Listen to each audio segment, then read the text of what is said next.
Everyone, dear students, today we are going to read the second types of present tense.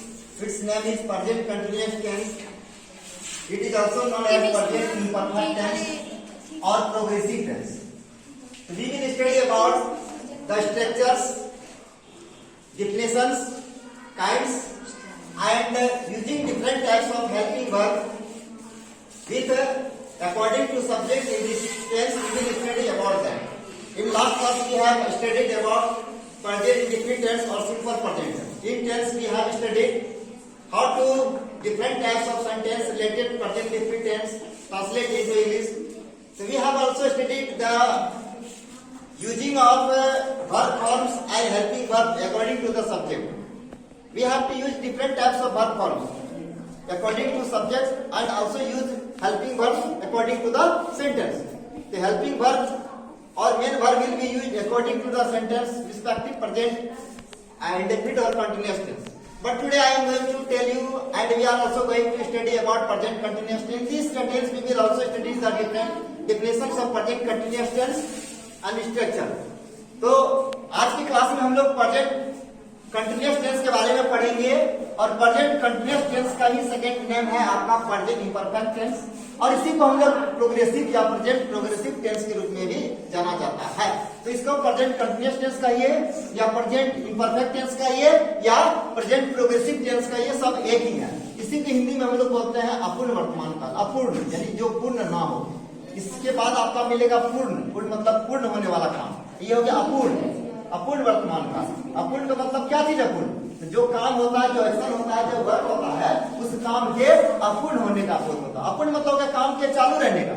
मैं पढ़ रहा हूँ या आप पढ़ा रहे हैं, आप पढ़ा रहे हैं, सेंटेंस से स्पष्ट है कि आपके द्वारा पढ़ाने का काम चालू है, कंटिन्यू चल रहा है, गोइंग ऑन। यानी मतलब teaching work is going on and reading work is also going on. यानी मतलब पढ़ने का काम भी चालू है और पढ़ाने का काम भी चालू है। जैसे रहता है एडमिशन इज गोइंग ऑन, नामांकन जारी है, यानी नामांकन का प्रोसेस चल रही है।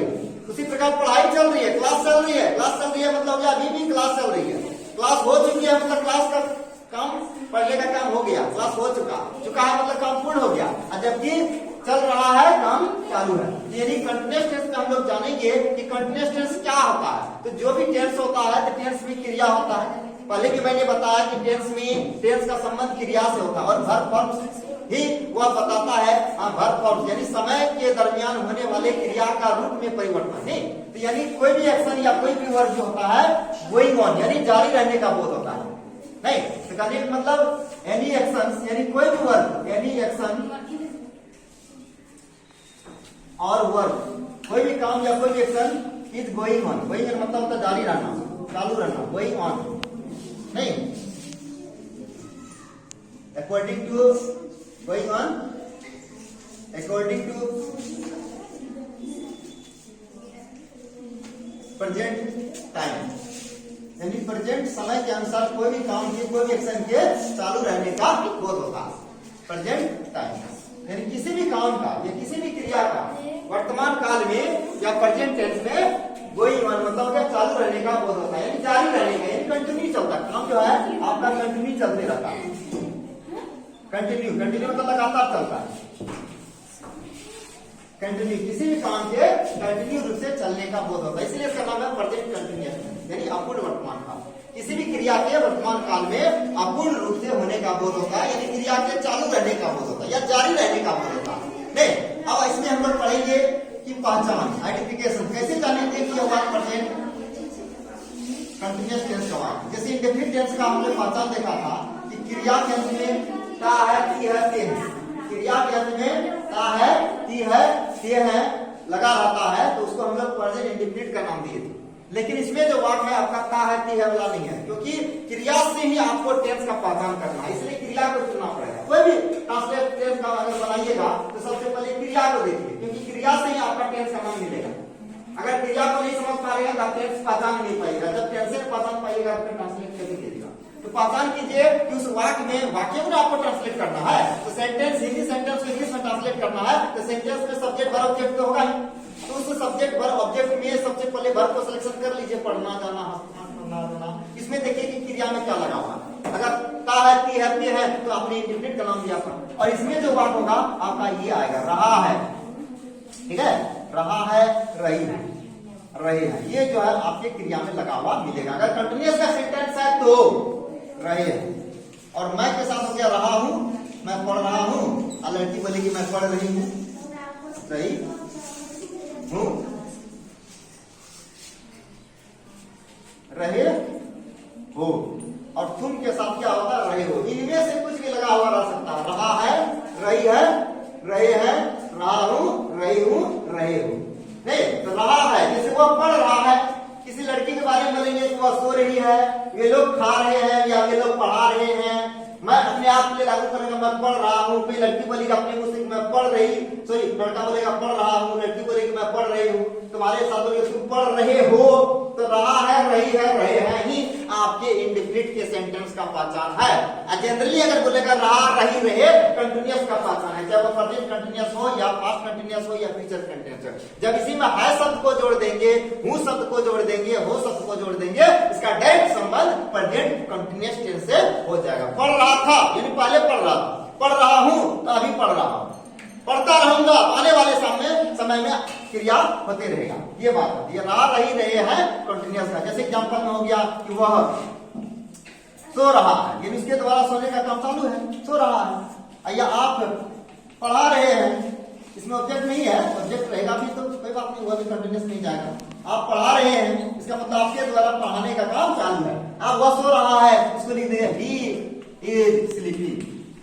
अभी तो आप ट्रांसलेट आप कर नहीं पाएगा, क्योंकि आपको ट्रांसलेशन का कोई अभी स्ट्रक्चर बता नहीं दिया। आप पढ़ा रहे हैं तो you are teaching, you are teaching. Teaching का मतलब हो गया पढ़ाना, टीच मतलब पढ़ाना, इसके साथ आपने देखा आईएनजी लग गया, टीच तक तो आपका पढ़ाना हो गया, जब मूल शब्द हो गया पढ़ाना, क्रिया हो गया, इसके साथ आपने लास्ट में जोड़ दिया आईएनजी, इसका मतलब हो गया चौथा रूप का प्रयोग किया। You have used fourth form of verb in present continuous tense, we will use only fourth form of verb in continuous tense with different types of sentence, whether they are indefinite, whether they are affirmative, negative or interrogative। क्या affirmative रहे, negative रहे, interrogative रहे, कोई भी subject रहे, तो verb का चौथा रूप का ही प्रयोग करना है। किसमें? present continuous tense के वाक्य में। अब अगला हम लोग जानेंगे कि verb का फॉर्म, कौन सी verb फॉर्म का यूज होता है, verb forms, यानी which types of verb forms, which types of verb forms are used in present continuous tense। present continuous tense में कौन से verb form का यूज होता है? verb form तो बहुत सारे हैं, V1 है, V2 है, V3 है, V4 है, V5 है, उनमें से हमको केवल फोर्थ फॉर्म का ही यूज करना है, ना कि फर्स्ट का, ना कि आपका सेकंड का, ना कि थर्ड का, ना कि फिफ्थ का प्रयोग करना, केवल V4 का यूज होगा, V4 का आईएनजी लगाना। अब जैसे मान लो वर्ब में है आपका गो, तो वो आपका मेन वर्ब मूल शब्द हो गया, इसमें आप आईएनजी जोड़ दीजिएगा तो आपका गोइंग बन जाएगा। तो गोइंग का ही हम लोग यूज करेंगे कोई भी सेंटेंस में, या रीडिंग का प्रयोग करेंगे, यानी जो भी वर्ब होगा, पढ़ना, हंसना, रोना, जाना, तो वर्ब को इंग्लिश में देख लेंगे, पढ़ना है तो रीडिंग, जाना है तो गोइंग, हंसना है तो लाफिंग, रोना है तो रीडिंग या क्राइंग का हम लोग प्रयोग करेंगे। यानी कोई भी स्ट्रक्चर में या कोई भी सब्जेक्ट के साथ वर्ब का चौथा रूप का ही प्रयोग होगा। पांचों रूप में से केवल हम चौथा रूप का ही प्रयोग करेंगे, सारे सब्जेक्ट के साथ, सारे स्ट्रक्चर के साथ। ठीक है, क्लियर है? अब आगे है वर्ब फॉर्म्स को देखने के लिए अब है helping verb, use of helping verb. Main verb तो ये है, ये जो आपने वर्ब का चौथा रूप का प्रयोग किया, ये तो मेन वर्ब है, आपका प्रिंसिपल वर्ब है। इसके बाद हेल्पिंग वर्ब भी यूज होता है, इसमें पूछा जाएगा is any type of helping verb also used in present continuous tense? You will say of course, in really helping verb is also used in present continuous tense. That helping verb is am are. The helping verb, which the helping verb will be used in the sentence of present continuous tense? We can say that the helping verb is am are. In indefinite tense we have used do or does, no, according to the negative or interrogative sentence. But in this sentence we will use is am are. The is am are will be used as helping verb in this tense. इस tense में is am are का ही use होगा, इसका प्रयोग होगा, am का use होगा और are का यूज होगा। is am are का यूज करेंगे, इसमें टू का यूज नहीं करना है, is am are का, जो कि शब्द हम लोग पहले भी सिंपल सेंटेंस में करते हैं। अब इज किसके साथ यूज कीजिएगा तो आपको पता होगा ही सी सिंगुलर नाउन है तो इज लगाइएगा, आई है तो एम लगाइएगा, एक होता है आई के साथ केवल एम ही लगता है, हूं यू के साथ, वी के साथ, जे के साथ और प्लूरल नाउन के साथ आर का प्रयोग करेंगे। ठीक है, तो इस प्रकार इज एम आर का प्रयोग हम लोग करेंगे, इज एम आर। तो you we they plural noun है तो आर का प्रयोग होगा, ही सी और सिंगुलर नाउन है तो इज का प्रयोग होगा। इज एम और आर का हम लोग इसमें प्रयोग करेंगे हेल्पिंग वर्ब में। तो हम लोग हेल्पिंग वर्ब क्लियर है, इज एम आर चलते रहेगा छह स्ट्रक्चर में सब्जेक्ट के अनुसार, कहीं इज लगेगा कहीं एम कहीं आर, यानी सब्जेक्ट जैसा रहेगा उसके अनुसार इज एम आर का प्रयोग होगा। वैसे इसका मतलब होता है, एम का मतलब होता हूं, आर का मतलब होता है और हो। अब आगे है structure, how to translate different types of sentence present continuous tense into English. कैसे प्रेजेंट कंटीन्यूअस टेंस के वाक्यों को ट्रांसलेट किया जाएगा। अब ट्रांसलेशन बनाने के रूल्स को पढ़ेंगे। अब है translation rule, how to translate. अब आगे हम लोग पढ़ेंगे how to translate, how to translate different types of sentence, how to translate different types of sentence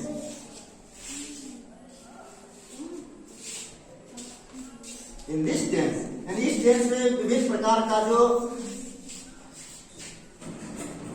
इस टेंस में विभिन्न प्रकार का जो सेंटेंस है, विभिन्न प्रकार का जो वाक्य है, उस वाक्य को कैसे अंग्रेजी में ट्रांसलेट किया जाएगा, उसी ट्रांसलेशन के प्रोसेस को हम लोग जानेंगे कि ट्रांसलेशन कैसे किया जाएगा। अब हम लोग स्ट्रक्चर को जानेंगे। अब हम लोग क्या करेंगे, स्ट्रक्चर को देखेंगे कि कैसे इस स्ट्रक्चर को हम लोग, अब स्ट्रक्चर, अब हम लोग स्ट्रक्चर को देखेंगे कैसे इस टेंस में विभिन्न प्रकार के वाक्य को ट्रांसलेट किया जाता है। तो पहला स्ट्रक्चर देखिए, स्ट्रक्चर वन।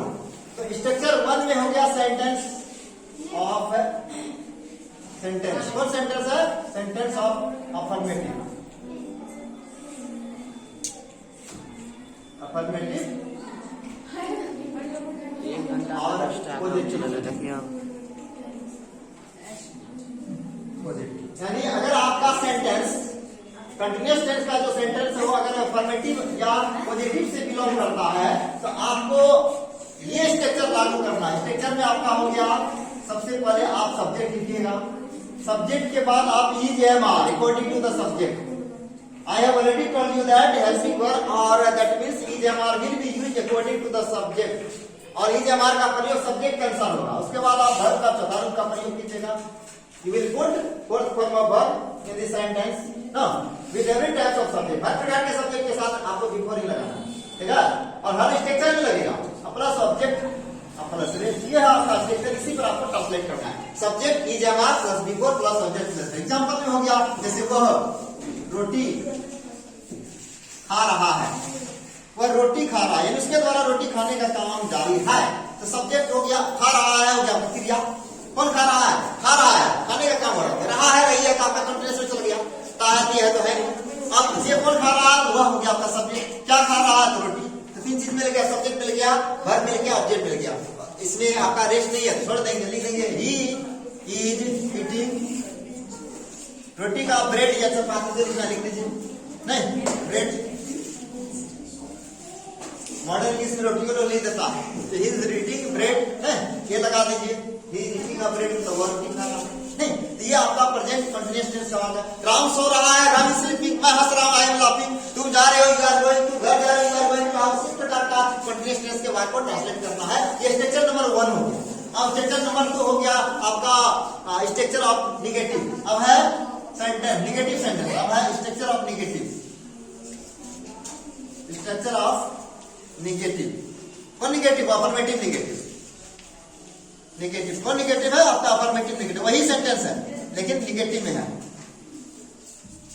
यानी अफर्मेटिव निगेटिव है। नहीं तो निगेटिव सेंटेंस होता आपका पॉजिटिव, ये है निगेटिव, नहीं वाला वाक्य जिसमें नहीं शब्द है, निगेट कर रहा, तो इसका स्ट्रक्चर हो जाएगा आपका सेम रहेगा, केवल नॉट लगा देना, सब्जेक्ट लिख देंगे प्लस इज एम आर, तो चलते रहेगा continue, is am are, plus नहीं के लिए आप नोट लगा दीजिएगा, या इजेंट एवेंट आर एंड का प्रयोग कर सकते हैं, plus before plus object plus plus आ, ये है आपका स्ट्रक्चर, केवल नॉट सब्जेक्ट न्यू आपका आ गया। जैसे यही वाक्य वो रोटी खा रहा है, ईटिंग ए ब्रेड, अब लेकर वह पटना नहीं जा रहा है, अब वह पटना नहीं जा रहा है,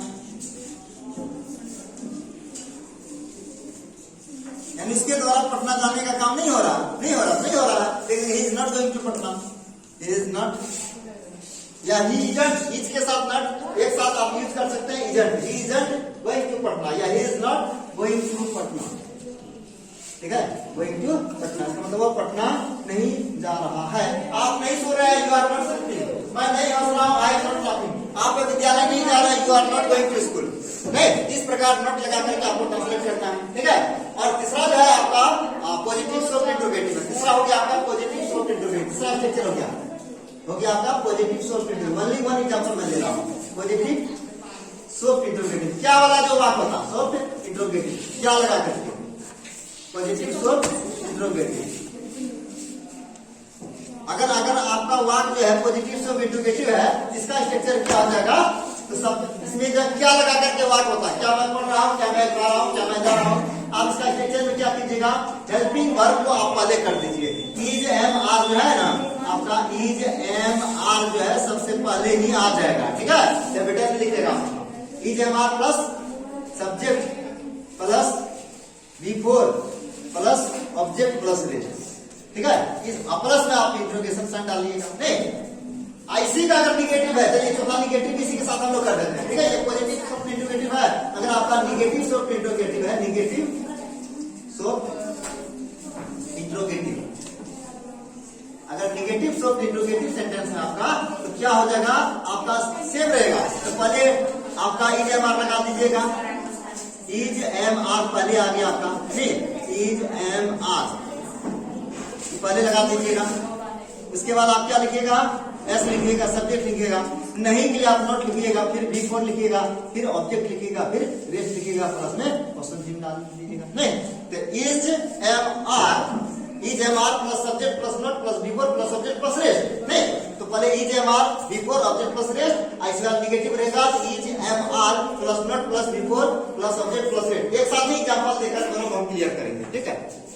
पॉजिटिव सोफ्ट इंट्रोगेटिव सेंटेंस का एग्जांपल, यानी पॉजिटिव सोफ्ट इंट्रोगेटिव हो या नेगेटिव सोफ्ट इंट्रोगेटिव हो, इसका एग्जांपल के द्वारा हम लोग जानेंगे कि कैसे ट्रांसलेट किया जाता है। जैसे मान लीजिए है क्या वह सो रहा है, जैसे वहां क्या आप सो रहा है, ये हो गया पॉजिटिव में क्वेश्चन चिन्ह डाल देंगे। इसमें क्या करना है, सोना आपका वर्ब है, तो वह नहीं, इसमें क्या आपका वही सोफ्ट इंट्रोगेटिव वर्ड है, तो इसमें क्या लिखेंगे, क्या के लिए पार्टिकुलर हम लोग वर्ड का प्रयोग नहीं करेंगे, नहीं, यही चीज अगर यहाँ रहता सब्जेक्ट में, सब्जेक्ट के बाद रहता तब क्या के लिए वर्ड लिखा जाता, जैसे वह क्या पढ़ रहा है, व्हाट इज ही रीडिंग, वह क्या कर रहा है, व्हाट इज ही डूइंग, नहीं, शुरू में क्या वो पढ़ रहा है, इसमें ही के साथ जो इज लगा उसको पहले कर देंगे, तो वह के साथ इज लगता है इसको आगे कर देंगे, बस यही चीज, इज वर्ड की आप लिख दीजिएगा, उसके बाद क्या कर रहा, इज ही स्लीपिंग, बस हो गया क्वेश्चन डाल दिए। आप इसमें कहिएगा कि क्या का कहां चला गया, वही हेल्पिंग वर्ब जो आया इज एम आर आगे उसी से क्लियर हो गया, इज ही स्लीपिंग। अब यही वाक्य रहेगा निगेटिव में, यही वाक्य अगर निगेटिव में रहेगा, ये हो गया आपका पॉजिटिव। अगर निगेटिव वाक्य कोई रहेगा इसी तरह का, इसी स्ट्रक्चर का लिखा रहेगा, क्या आप मुझे नहीं पढ़ा रहे हैं, क्या आप मुझे नहीं पढ़ा रहे हैं, यानी हाँ या नहीं वाला, अगर वह जवाब देगा तो हाँ या नहीं मिलेगा, इसलिए इसका नाम है सोफ्ट इंट्रोगेटिव। क्या आप मुझे नहीं पढ़ा रहे हैं, इसमें आपका अंग्रेजी जो है यू के साथ आर पहले लगा देंगे, लिख देंगे आर यू नॉट, पढ़ाना का अंग्रेजी होता है टीच, टीच के साथ आई एन लगा देंगे टीचिंग, तो आर यू नॉट टीचिंग मुझे के लिए, इसमें ऑब्जेक्ट अगर इंग्लिश वगैरह रहता तो जोड़ देते, नहीं है छोड़ दिए, तो लिख दिए are you not teaching English. तो यह आर के साथ ना अगर कंट्रेक्शन में लिखेंगे तो आरंट यू, आर के साथ नॉट लगा देंगे, आरंट यू टीचिंग मी, क्या आप मुझे नहीं पढ़ा रहे हैं, क्या आप नहीं सो रहे हैं, आरंट यू स्लीपिंग, क्या वह घर नहीं जा रहा है, is he not going to house, नहीं, इस प्रकार इसे बात को करते हैं। इसके बाद आपका पांचवा है सोफ्ट इंट्रोगेटिव, पांचवा आपका हो गया पॉजिटिव सोप इंट्रोगेटिव, यानी structure of positive soap, structure of positive soap, positive WH में चल रहा है, इसका है WH वर्ड, इसको बोले थे क्यों कब कहां वाला, स्ट्रक्चर ऑफ WH वर्ड यानी पॉजिटिव, WH वर्ड में पॉजिटिव जो इंट्रोगेटिव है, तो ये भी इंट्रोगेटिव है, ये भी इंट्रोगेटिव है, तो वो सॉफ्ट है, ये आपका WH वर्ड फैमिली का है। तो WH फैमिली का जो आपका पॉजिटिव सॉफ्ट है, पॉजिटिव इंट्रोगेटिव है, क्या लगा करके, जैसे वाक्य होता है आप क्या खा रहे हैं, आप कहां जा रहे हैं, आप यह काम क्यों कर रहे हैं, आप क्या पढ़ रहे हैं, तो यानी क्या क्यों कहां कैसे इस तरह का वर्ड का प्रयोग किया जाता है। जैसे इसका स्ट्रक्चर हो जाएगा आपका, तो सबसे पहले WH वर्ड को पहले करते हैं, क्यों कब कहां जो होता है ना, सबसे पहले लिख देंगे। इसके बाद सब्जेक्ट के अनुसार helping verb is am are लगा देंगे, इज लगेगा तो इज, एम लगेगा तो एम, आर लगेगा तो। अब लिखेंगे सब्जेक्ट, सब्जेक्ट अब आएगा, सब्जेक्ट के अनुसार हेल्पिंग वर्ब पहले आ गया, तब सब्जेक्ट आ गया। इसमें क्या करते थे, सब्जेक्ट लिखने के बाद इज एम आर का यूज करते थे, यहाँ इज एम आर लिख करके तब सब्जेक्ट, तब इसका बिफोर, तब ऑब्जेक्ट, तब रेस्ट, तब क्वेश्चन चिन्ह। नहीं, जैसे एग्जांपल हो गया, वह क्या पढ़ रहा है, पूछ रहे हैं क्या पढ़ रहा है, देखिए वह क्या पढ़ रहा है, ये सब नहीं है। अगर यही रहता क्या वह पढ़ रहा है, हम आपसे जानना चाह रहे हैं, आपके व्यू पॉइंट जाना चाह रहे हैं, क्या वह पढ़ रहा है, आप जवाब दीजिए हाँ, नहीं पढ़ रहा तो नहीं। इसमें वह क्या पढ़ रहा है, क्या मतलब कौन सा चीज पढ़ रहा है, क्या मतलब कौन सा चीज पढ़ रहा है, कौन सा चीज में इसमें नाम लिखना पड़ेगा, अंग्रेजी पढ़ रहा है, हिंदी पढ़ रहा है, तो वह क्या पढ़ रहा है, इसे लिखेंगे व्हाट, क्या अंग्रेजी लिख देंगे व्हाट। इसके बाद हाय के लिए आप इज, इसके बाद ही, इसके बाद रीड, रीड के साथ आइए लगा देंगे व्हाट इज रीडिंग। वह कहां जा रहा है, वेयर इज ही गोइंग, नहीं वह अंग्रेजी क्यों पढ़ रहा है, why is he reading English. वह कहां से हो रहा है, वेयर इज ही स्लीपिंग। तुम क्या कर रहे हो, व्हाट आर यू डूइंग, इस प्रकार है ये आपका पॉजिटिव सेंटेंस है। छठा में आपका हो गया निगेटिव, जैसे स्ट्रक्चर ऑफ निगेटिव, अगर यही बात रहेगा लेकिन निगेटिव रहेगा, स्ट्रक्चर ऑफ निगेटिव, ये आपका निगेटिव हो गया, निगेटिव। ये WH, ये भी WH फैमिली का ही है, नहीं वाला, केवल नहीं शब्द रहेगा, WH word, structure of negative WH word है। ये क्या होगा, है interrogative, interrogative sentence, interrogative sentence. जैसे वह क्यों सो रहा है, क्यों नहीं सो रहा है, नहीं वह क्यों नहीं पढ़ रहा है, इसका स्ट्रक्चर हो जाएगा आपका, जैसे स्ट्रक्चर हो गया आपका WH वर्ड तो लिखना ही है, इसको छोड़ नहीं सकते हैं, यही स्ट्रक्चर का तारीफ है। WH word plus is am are, is am are लगा दिए, तब सब्जेक्ट लिखेंगे, तब नहीं के लिए आप नोट लिखिएगा। अगर कंट्रैक्शन अगर यूज करते हैं इज एम आर के साथ नोट लगा देंगे, है ना। तो इसके बाद WH word is am are plus not subject plus not plus before plus object plus rest plus question चिन्ह। हर का चौथा तो यूज हो रहा है शुरू से ही, ये हो जाएगा, इसको चेंजिंग नहीं होगा। जैसे एग्जांपल में स्ट्रक्चर हो गया WH word is am are according to the subject, इसके बाद subject not before object plus rest plus question चिन्ह। ठीक, जैसे रहेगा वह क्यों नहीं वाला बात हो गया, जैसे वह क्यों नहीं पढ़ रहा है, वह क्यों नहीं पढ़ रहा है, क्या कारण है, क्यों नहीं पढ़ रहा है, जानना चाह रहे हैं पढ़ने का कारण, क्यों नहीं पढ़ रहा है। लेकिन व्हाई इज ही नॉट पढ़ना, के साथ चालू लगा देंगे, क्वेश्चन चिन्ह लगा देंगे। जैसे तुम पत्र क्यों नहीं लिख रहे हो, क्या कारण है, तुम पत्र, इसमें ऑब्जेक्ट है, पहले वाला ऑब्जेक्ट नहीं था, तुम पत्र क्यों नहीं लिख रहे हो, तुम पत्र क्यों नहीं लिख रहे हो। तो क्यों का अंग्रेजी लिख देंगे why are you not writing a letter, WRITING लिख दिए, राइटिंग अ लेटर। ठीक है, इस प्रकार जैसा ही वाक्य रहेगा, इसका निगेटिव WH वर्ड फैमिली में, इंट्रोगेटिव में आप जो है WH वर्ड सब्जेक्ट जो सही जवाब, फिर सब्जेक्ट, फिर नहीं के लिए नॉट, फिर बिफोर ऑब्जेक्ट प्लेस, इस स्ट्रक्चर पर आप ट्रांसलेट कीजिएगा। आप अंग्रेजी क्यों नहीं बोल रहे हैं, what aren't you speaking English, नहीं आप क्या खा रहे हैं, what are you eating, what are you eating positive में, आप क्या नहीं खा रहे हैं, what are you not eating. Doing. इस प्रकार पॉजिटिव और नेगेटिव के वाक्यों को हम लोग ट्रांसलेट करेंगे। तो आज हम लोगों ने प्रेजेंट कंटीन्यूअस टेंस के स्ट्रक्चर को पढ़ा, जिसमें हम लोगों ने यह देखा कि विभिन्न प्रकार के वाक्यों को कैसे ट्रांसलेट किया जाता है और किस तरह के सब्जेक्ट के साथ कौन सा हेल्पिंग वर्ब का प्रयोग होता है। हेल्पिंग वर्ब में तो आपका ये हमारा आया है, वर्ब का फॉर्म में आपका जो है चौथा रूप का प्रयोग किया गया, जो सारे स्ट्रक्चर के साथ किया गया। और यहाँ एक अच्छे स्ट्रक्चर में जो है आपका वर्ब वही सेम ही रह गया। हेल्पिंग वर्ब सब्जेक्ट के अनुसार अपना बदलता रहा। नहीं, हम एक साथ अगर कोई वाक्य दिया जाएगा, मैं जैसे बोलिएगा मैं अंग्रेजी पढ़ रहा हूँ, I am reading English, negative जाएगा अफर्मेटिव निगेटिव, मैं अंग्रेजी नहीं पढ़ रहा हूँ, I am not reading English. Positive short interrogative का सेंटेंस रहेगा, क्या मैं अंग्रेजी पढ़ रहा हूँ, एम आई रीडिंग इंग्लिश। अगर निगेटिव शॉर्ट इंटरोगेटिव रहेगा, क्या मैं अंग्रेजी नहीं पढ़ रहा हूँ, तो am I not reading English. W positive में जाएगा, वो अंग्रेजी क्यों पढ़ रहा है, वो is he reading English. Negative में जाएगा डब्ल्यू में, वो अंग्रेजी क्यों नहीं पढ़ रहा है, why is he not reading English. इस प्रकार विभिन्न, जैसे तुम पत्र लिख रहे हो, यू आर राइटिंग लेटर, तुम पत्र नहीं लिख रहे हो, you are not writing letter. क्या तुम पत्र लिख रहे हो, are you writing a letter. क्या तुम पत्र नहीं लिख रहे हो, are you not writing letter.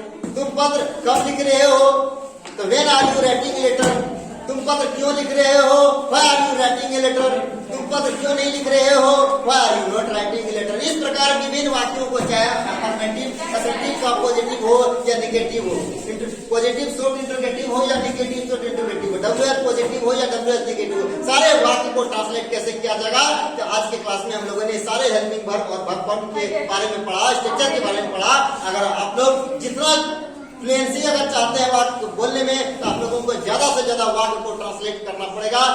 और ट्रांसलेशन और ग्रामर के जो विभिन्न प्रकार के ग्रामर का आपको मदद लेना होगा, तो ही आप सही ढंग से वाक्य को ट्रांसलेट कर पाइएगा। फिर अगले दिन जो है हम लोग प्रेजेंट परफेक्ट टेंस के बारे में जानेंगे।